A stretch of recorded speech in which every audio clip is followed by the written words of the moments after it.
Hello guys, welcome back. I said to Joe I wasn't going to say hello and welcome back, but we've done it. Number 3 of the prep series today, and in for legs. So we've done push pull, obviously following that comes legs. I am now 6 days. I'm 6 days into prep. I'm currently 8 pounds down. Like I spoke about at the end of last video, you know, we were trying not to my weight to plummet too fast. It sort of dropped 2 or 3 pounds over the last couple of days quite fast. So I've got checking with Nath in the morning. I checked in a couple of days ago. We were just going to let it run its course and then see where we are tomorrow. I'm going to be post legs tomorrow, or the morning after legs, which generally leaves me a little bit sucked down. So we'll probably go for a feed tomorrow. When I say feed, for me generally it's not a clean refeed. We've tried clean refeeds across my bodybuilding career, and generally I'd have to eat so much volume of food to fill up. When I need to fill up, it's just not manageable for digestion, you know, and bloating and stuff like that. So we go between a couple of meals, one being, like I mentioned before, Nando's, larger meal being a pizza. However, the pizza will be a large pizza with some sides probably to hold that. And I'd love to say I'm excited about it, but I'm not. Like, I'm still technically in off season for me, just obviously doing the deal with prep. The only change this week that's made me lose 8 pounds was cleanse gone in at 40 microgram and cardio's gone from 25 minutes to 30, so an extra 5 minutes. It's got to be the cleanse that's pulling me down pretty fast. But again, because we're at the beginning of the prep, we have a lot of tools available and a lot of things we can do to slow down. We're not worried about going flat as long as conditions following it, which it really is. So that's the update where we are now. Today's leg session, love-hate relationship with legs at the minute. I'd had 3 weeks off legs from being ill, and when I trained my legs last week, they were so sore for so long, and I'm still at the point actually, and I probably will be for another couple of years, where I can't go in and train legs, or quads at least anyway, nowhere near the intensity I want to, which is frustrating, because today I'm so up for this and I just want to kill myself in a good way. But the repercussions of that aren't necessarily sore legs. Great, yeah, that's great, that's a good feeling. But it's waking up tomorrow morning and I'm 4 pounds down, or my upper body needs to be fed and my legs just get bigger and better. It's, you know, the work I've done this off season to try and balance them out, and probably lost around half an inch off the legs from where I was last year. My legs usually sit over 32 inches and they're about 31 inches at the minute, but my legs were still feathered and very lean, so there's probably about half an inch discrepancy there from off season. So, you know, I've tried to balance my physique the best I can without, again, standing on stage and just being a set of legs. So in today, again, volume is going to be reasonably low on quads, high on hamstrings, trying to bring hamstrings up. Sorry, I will mention as well, the bad thing about me not training legs as much, I think I'd maybe trained my legs 6 times all off season, was the quads could handle the lack of frequency, but the hamstrings and glutes have dropped off a touch. So trying to get them fuller while we've still got a bit of food in us. But we'll get in there, as always. We'll talk through the session and yeah, we'll get after it. So you all know the drill by now with the first exercise being adductors. Just gets me warm, allows me to get my mind into the session as well. Going in straight away when you arrive at the gym and then going ham on a machine or any exercise, it doesn't really fit well with me. I do need an exercise to get me into the session, if you like. Some people like to do a little bit of cardio before that, like cardio. For me, it's an exercise with plenty of blood flow. So for me, this is like the pec deck of my legs. Again, this machine doesn't go too heavy, so it's a really good place to start, so I can put some volume in it. With this, again, it'll be 4 sets, getting heavier every set. So I've just done 30 reps there at a pretty lightweight. I'll go to 20, and then if I can get 2 more sets of 20, great, but sometimes it might drop to 15 by the time I fatigue. But after that, plenty of blood in the legs, or at least in the adductors and then quads, and then we can go into the session from there. Mind lit up, ready to go. With an adductor as well, it's so easy to swing everything, but just really resist the urge to be bang, bang. It's like we don't want to chuck and squeeze. We want to make sure we're dragging and squeezing. So we really want to be just focusing on slow reps really, a micro pause in the squeeze, a micro pause in the stretch. So for me, I almost let the load start to pull my leg apart and now I can feel it. If I need to be further forward, sometimes I will be, but for me there, that's about right. I'm not letting my legs open, I'm almost holding the weight as it goes down.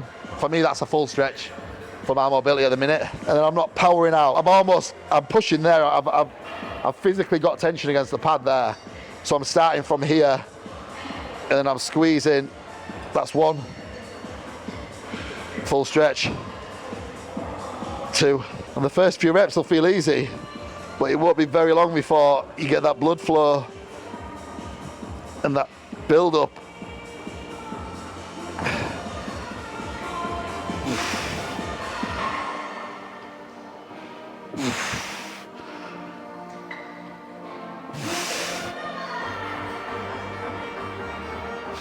2.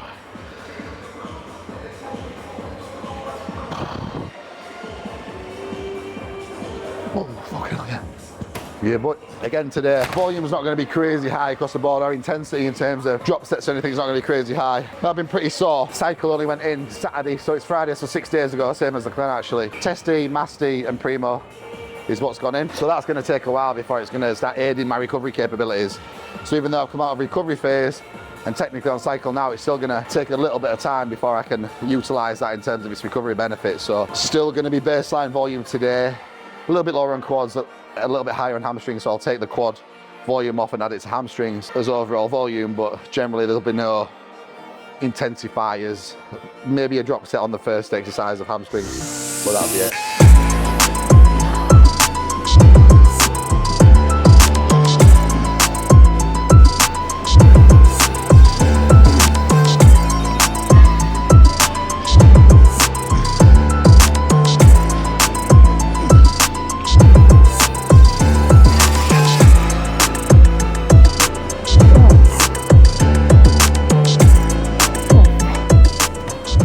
Every bit of that from the minute I start to the minute I finish. There's no point where there's any rest or any momentum to take it off the muscle. So hamstring work first, or the first exercise will be hamstring. Again, just trying to prioritize hamstring.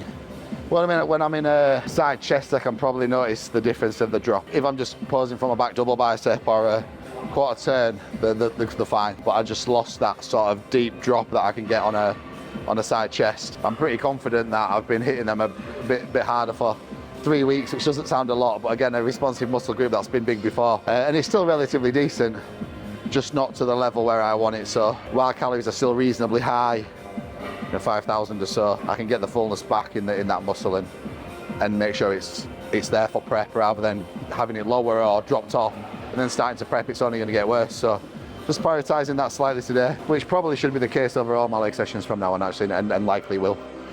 Lying hamstring curl. Let's do it.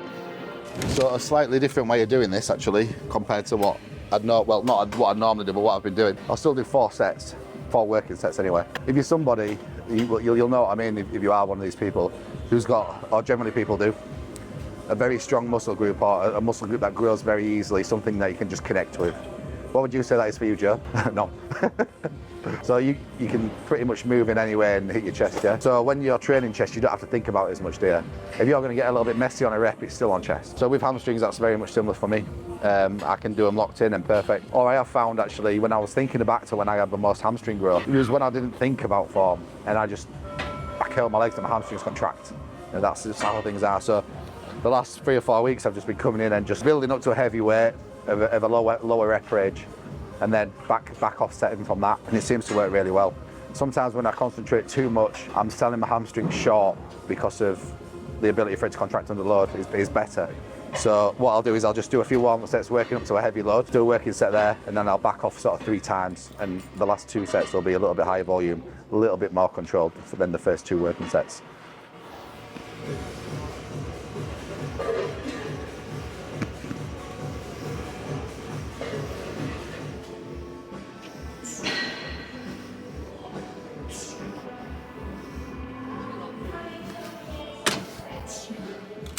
And typically with a hamstring curl, you'd have heard me talk about before, always keeping your hips down, your glutes on, dragging and contracting in that way. Whereas for me, if my glutes are on and my hips are down too much, you may see my glutes bobbing up and down here when I'm a little bit heavier. On the outside looking in, if I saw any one of my clients doing that, I'd be like, oh, that's why you're using a lot of glute, unless they already had impressive hamstrings. They almost, not cheat reps, they're still tidy, but technically they're not as good as what they could be. However, it doesn't matter, because my hamstrings get massive. So that's the whole point, surely.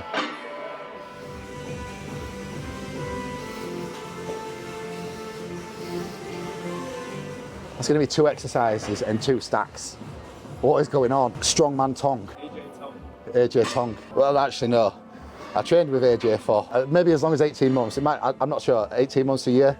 Me covering AJ, and he's a very strong young man.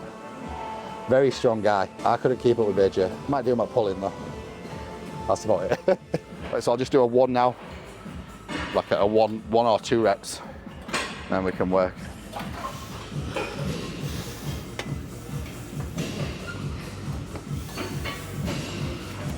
Fucking hell, someone get me a logbook. But the funniest thing is people think I'm anti-logbook, but I'm actually not. And I'd say about 50% of my, well, maybe more actually, of my clients train with logbooks, instructed by me to train with logbooks. And I've trained with logbooks for a lot of years. You maybe hear Jordan Peters talk about like the pro split, and when you're so good you can go to a pro split, and you like people, you don't see high-level pros logbooking. I just think you get to a point in your training where you intrinsically know what you need to do per set, per exercise. When I leave here today, I'll know if I've done enough or not. It's as simple as that.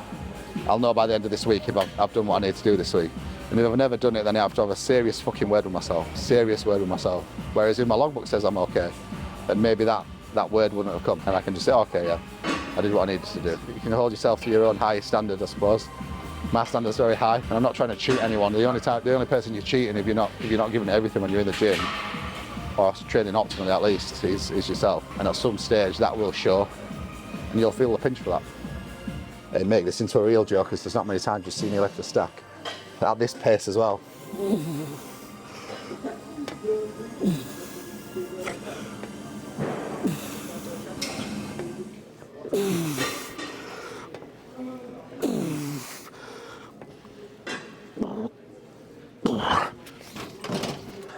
That was a circa 2019 tonk set. There's no archives of that tonk though, I don't think. That felt nice though. My butt coming up a little bit, I can get away with the little bit of swing at the end. So it's always difficult to watch people who are very genetically gifted. Just the move in a way that sometimes doesn't look the best. And you think, how have they got that much muscle by doing that? So sometimes it goes to show that form is important. There's undoubted, there's no argument about that. But sometimes form's not everything all the time. I think there's a certain generation of bodybuilders that's come through where it's been drilled into them that this is what you need to do, and that's not their fault. If you're not told any different or you don't know any different, it's hard to break that rhetoric of being judged by Instagram, because someone could have a fucking shit ton of muscle, and you could have a very poor set delivered by your social media, and you just get hammered for it by people who have no muscle or who have nothing. It's like crazy, mental. Foolish. So quad exercise number one, pretty similar actually to the hamstrings. Because I don't have many chances in the session, to take my quads to failure or to actually train them. So I will only do this and then a hack squat. The quad work is minimal. Again, because I control my quads really well, and I'm confident at loading my quads whilst it only being on muscle, I can lift a little bit heavier. And my argument is, and always has been, like, I talk about high volume training and being lighter and controlling the weight. But if you're an individual who can move weight with muscle, that's undoubtedly the best way to train. So if I want to get my legs as big as possible, because of how well I can connect with them, I wouldn't be doing high volume across the board. I'd be very heavy, very precise work in a low volume setting. And that's easily the best way to build muscle. For the most part, or a lot of people, you can't. Well, for the rest of my body, I can't do that. It's just something I just can't do, genetically or what, I'm not sure. So you have to sort of adapt your training to that. Sometimes I go through with my clients with a lot. Someone's got a very special back, like how they move, and I'll go into detail with them how they got that back there, and then we pretty much replicate what they're very good at doing. If that's low volume, we'll stay on low volume on that day. If they've not got a very good chest and they've been doing the same as what they have the back, there's some warning signs there. If you like, say, look, something's not happening with that where it is the other muscle, so we need to change training in that manner.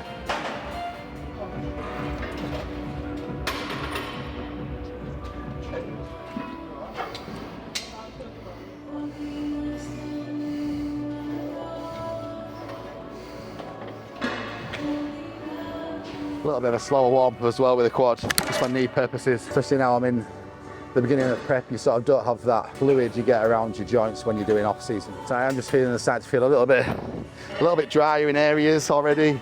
After 1 week, it's like, it's not a lot, but I feel it. So just plenty of blood flow, lubrication in the joints, all that sort of stuff. It's very basic, but should never be removed from bodybuilding actually. It just seems nowadays that coaches are trying to charge £300, £400 a month for something that really is basic nutrition, a relatively basic exercise plan, and just monitoring simple variables across an individual's week. It blows my mind that some of the best coaches in the country are being called best coaches, or some coaches are being called great coaches because of their knowledge. Knowledge without application is useless. It always will be. Judge a coach on their transformations. There's some coaches that I just look at the work and, you know, without slagging them off, I just think, okay, there's a lot of knowledge being thrown around here, but there doesn't seem to be a lot of changes going on in their client base. So if you want a good coach, generally the transformations, the proof is in the pudding.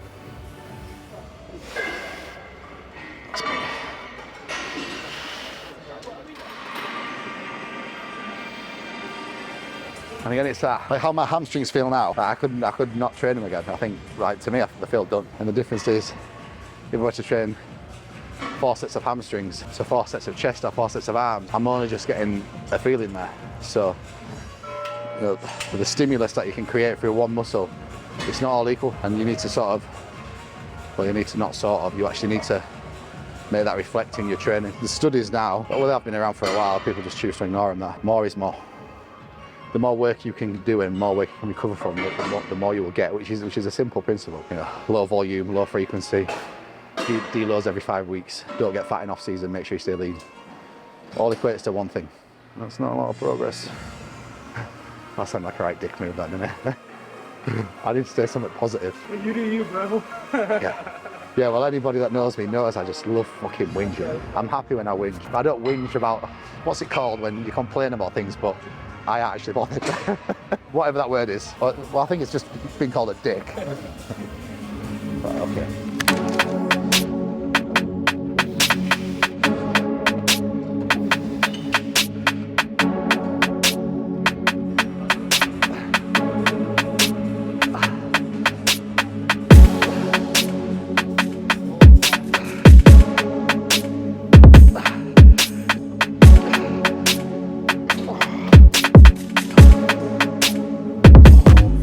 Extensions done. So hack squat now. We have 4 sets of hack squat, but not working sets. There'll be probably 3 sets, heavy build-up sets. So generally what I normally do is like 4 sets of 10, which is enough, but it just depends how much load I've got on. I don't actually know what this hack squat is. Oh, it's a flex. So I've been using this one. The Cybex is actually out of odds today, but this feels pretty nice on knees. For when I'm training quads directly, if you watch some of mine and Neil's training videos last year, you'd have known that we sometimes don't always go fully stretched.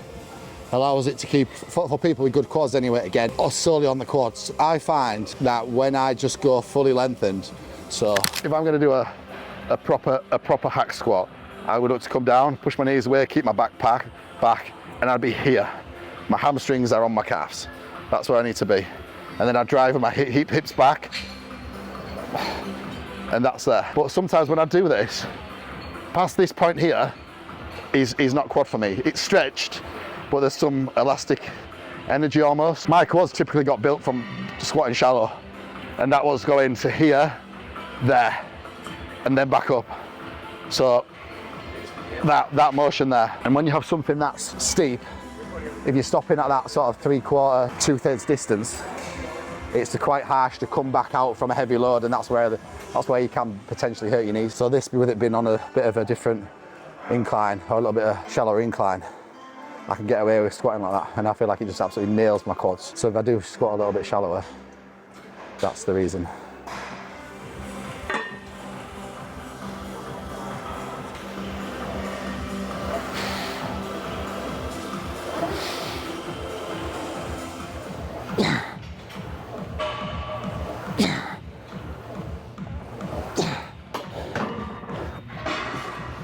I've been a little bit better at posting on social media, haven't I? No, I don't really ever promote my coaching. My business comes luckily from clients who work with me telling their friends, or people seeing the progress in the gym and saying, well, how's that happened? Again, not necessarily transformations on social media, but transformations of people in the gym. Like, I've not had to advertise for a very long time. A lot of my clients have been with me for years and years. My retention rate of clients is super high, which I think does speak a lot. I do care about my clients massively, but their progress. I know it sounds cheesy and you get a lot of fucking people saying it, but I see myself in a lot of my clients from where they are and what necessarily they don't know, or the battles that they're facing. I feel like I've done it all. I'm not just somebody who's on social media who's never seen a day of adversity in their life, 23-year-old saying, we all have the same 24 hours in a day. Fuck off. Anybody who says that knows nothing about life. When I was working 10 or 12 hours a day at a steel factory, then you have to go home after.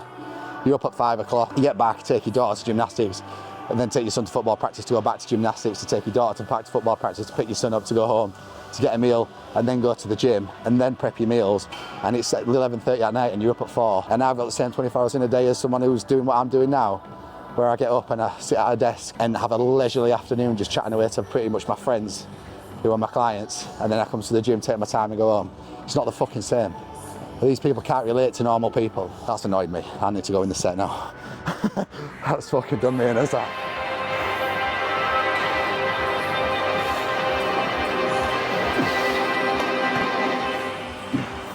I'm on one.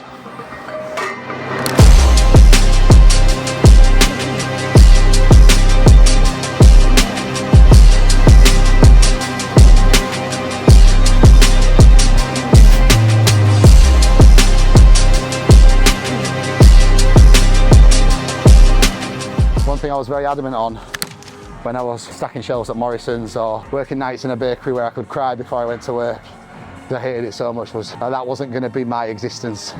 My existence wasn't going to be, I get up, I go to work, I'll see my kids grow up to a point to leave home, I go on one holiday a year to Spain. I have something more to offer than that, and that bodybuilding is not a life-changing thing for anybody in terms of I'm not going to change many people's lives, and it's not something where I'm on this righteous path.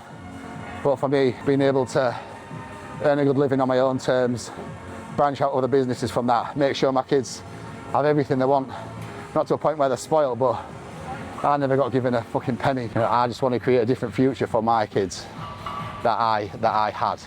I still want them to work hard, but just knowing that if they fail, they're not going to be homeless is always a good way. Just then people aren't scared of failing. I had no choice.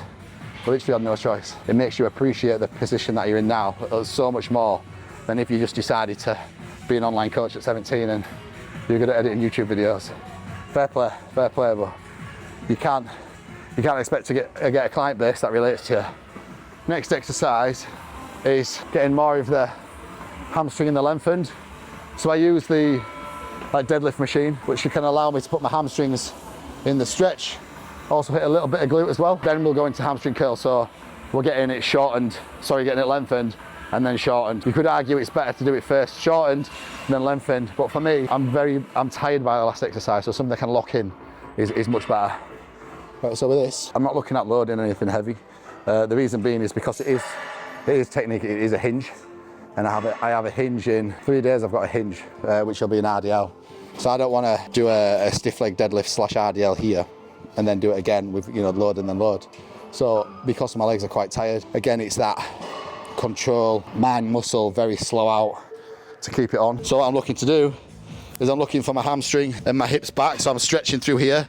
I can only feel that here now and here, and I'm just really thinking about stretching as much as possible, and then through my heels, slow, squeeze my glutes and back.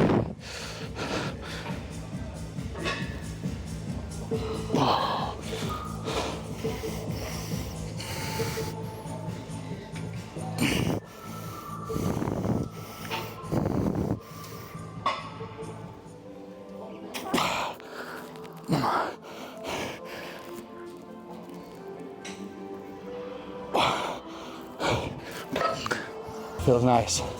So again, it's a plate. It's not heavy, but make it as heavy as you can. Dig the heels in the ground, twist, squeeze, and a lot of guys are actually getting the message. So I don't get a huge amount of comments on the videos. Thank you for those that do. But a lot of you message me through Instagram, which is really nice. And a lot of guys are just saying how slowing things down and just thinking about it makes a lot of sense. A couple of guys have made great progress from it, and that's fucking brilliant for me. I love that. And not like I'm trying to spread some divine message. I'm not like Joe, I'm not like a Christian bodybuilder that's, this is how you must train, because you train how you like. Train ultimately what you enjoy most. And for me, just coming into the gym day after day, feeling like I've been run over, my CNS was just destroyed. Looking at the logbook, having to do the same exercises constantly and not being able to veer away from that, it just killed me. Lost love for coming into the gym. And now I come in and I love it. It's a challenge every time. And it's not a win-lose situation. You beat your logbook, you win. You don't, you lose. I win every time I come in because I ultimately fucking feel very good. I do what I enjoy. Obviously the exercise is what people don't like to do, what you need to do, but that goes with everything. I don't like training my glutes on my hamstrings, but needs must. However, it would be better if you commented on the video. I'll tell you what I want you to do, subscribe, because we're nearly to 2,500, which I think is pretty good, isn't it? It's pretty good. It's pretty good for a part-time YouTuber, but I would like you to let me know what you want to see. Do you want to see more about the drug side? Do you want to see more about the posing side, or morning routines, day in the life, day to day, full day of eating? You know, it was all the standard stuff. Well, if you want to see that, we can do it. That was your, this is bread and butter, but yeah, comment on the video below and let me know, please. You subscribe to me and leave your YouTube name and I'll subscribe to you. What did you used to say on Instagram? Follow for follow. Yeah, yeah.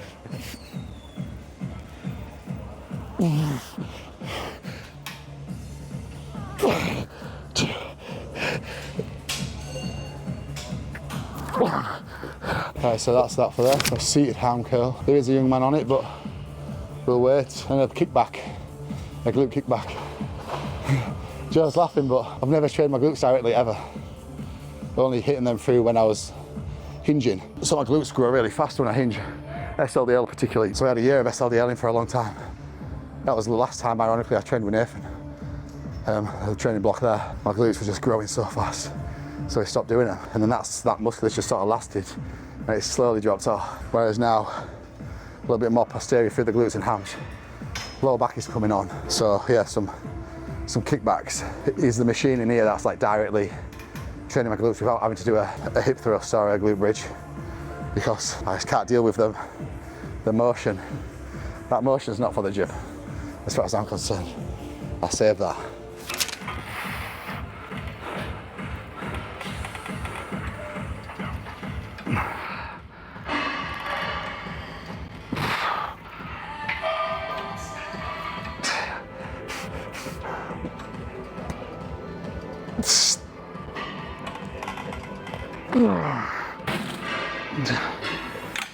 I don't do calves on leg day anymore. I do them tomorrow, which is shoulders and chest. I had them on. So in my first push day of the week, I had triceps on, whereas in this push day, I had calves on. I just train them once every 8 days. My legs once every 8 days. In off season, it was every other week, and then it went to every 3 weeks. But Jay Cutler didn't train his legs from 20 to 23, so he says. So his upper body would catch up. I mean, I don't have Jay Cutler genetics, but it's a similar sort of approach.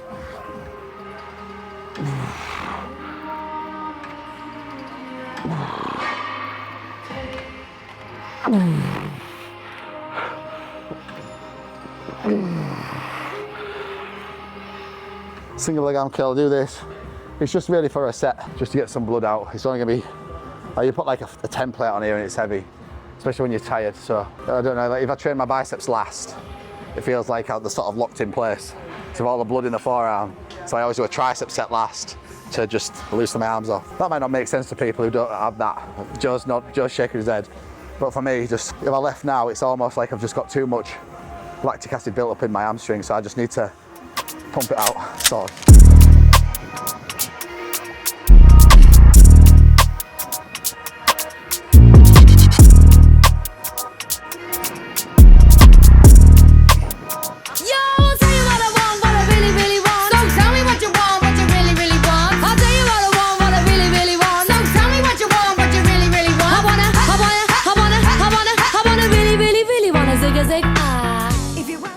I'm not going to give anybody any tips on this because I'm just I'm just pushing it out until it hurts my glutes and just making sure it hurts as much as it can. I find if I go a little bit shallower, it keeps it on the glute, so I just go a little bit shallower.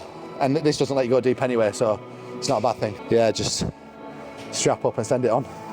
Is my expert analysis on this. You can tell I don't coach many women. If you want to be my lover, you gotta get with my friends. Make it last forever. Friendship never ends. If you want to be my lover, you have got to give. I feel like I've been booked. So that's it, sports fans. That is it. Leg day, 16 weeks out. The leg day will actually be very, very similar to that all the way through. The only thing that will likely change, maybe an extra set of hack throughout the middle of the prep while my recovery is a little bit better and cycles in doing its thing. And as we get to the end, it'll come out, so my recovery is a little bit better. when I'm getting very lean. That's really, that all needs to change with my legs. That's generally why it's very easy to coach people who are genetically gifted. With my leg genetics carried on and didn't forget to go above my waist, it'd be easy to prep. It's easy to prep someone who can respond, and it's like, right, we can force a little bit more fullness throughout the prep. Right, okay, as we come to the end, recovery's diminishing, let's just reduce a little bit in terms of frequency, volume, keep frequency the same. That's it for today, guys. Comment, like and subscribe. Just comment what you want to see next time, and me and Joe will get something sorted out. We've done three training sessions now, some a little bit different. It'll be a little bit refreshing for me as well. So until next time, peace out.